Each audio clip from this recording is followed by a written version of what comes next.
ইমানদারেরা, আল্লাহর বান্দা নবীর উম্মতের দলেরা, এবার আমার নবী রহমতের নবী বুঝাইতে লাগলেন আমি নবী কেন আমার কলিজার টুকরা কন্যা ফাতেমা, হযরত আলী, হযরতে ইমাম হাসান আর হযরত ইমাম হুসাইনকে আমার চাদরের নিচে ঢুকাইলাম। এবার তোমরা শোনো, আমার আল্লাহ তাআলা বলেছেন আমার উম্মতের মধ্যে যেই উম্মতেরা আমি নবীর এই বংশধরদেরকে ভালোবাসবে, আহলে বায়াতকে ভালোবাসবে, ভালোবাসার কারণে আমার আল্লাহ তাআলা আমার কোটি কোটি লক্ষ লক্ষ গুনাহগার উম্মতকে মাফ করে দিবে। ইয়া রাসূলুল্লাহ, ইয়া হাবিবাল্লাহ, নবী কেমনে গো? আমার দয়াল নবী রহমাতুল লিল আলামিন নবীজি ডাক দিয়া কয় আমার আল্লাহ তাআলার প্যারা হাবিব আমি নবী বললাম আল হাসান ওয়াল হুসাইনু সাইয়্যিদা শাবাবি আহলিল জান্নাহ। হে আমার জেঠুয়া মুরা মধ্যপাড়া এলাকার পর্দার অন্তরালের মা বোনেরা, এলাকার যুবক ভাইয়েরা, আমার নবী বলেন জান্নাতের যুবকদের সরদার যিনি হবে তার নাম হযরত ইমাম হাসান, তার নাম হযরত ইমাম হুসাইন। নবী গো তারা কেন জান্নাতের যুবকের সরদার হবে?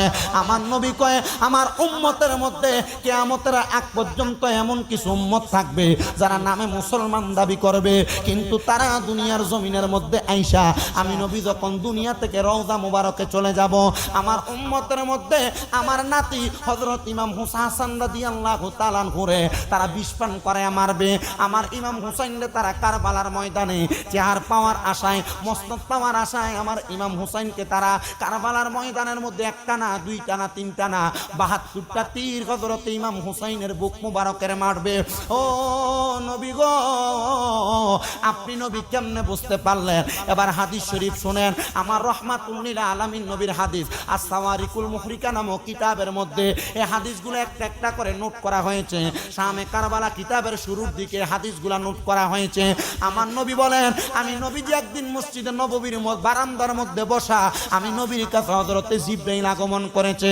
জিবরাইল আগমন কইরা আমি নবীর কাছে বলি ইয়া রাসূলুল্লাহ নবী, আমার আল্লাহ তাআলা বলেছেন আপনার দুইটা নাতি হযরতে ফাতেমার সন্তান হযরত ইমাম হাসান আর হযরত ইমাম হুসাইন, এরা দুই ভাইকে আমার আল্লাহ তাআলা আল্লাহর রাস্তায় নিয়ে যাবে।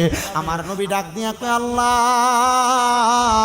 আপনি যে আমাকে বললেন আমার নাতিগুলার নিয়ে যাবেন, আল্লাহ জানতে চাই আপনি না বলছেন আমার হাসান আর হুসাইন জান্নাতের যুবকের সরদার, আমার হাসান হুসাইনকে যদি আপনি নিয়ে যান আমার কন্যা ফাতেমা সন্তান হারা ব্যথা বুকের মধ্যে লইয়া, সন্তান হারা যন্ত্রণা বুকের মধ্যে লইয়া কান্না করবে।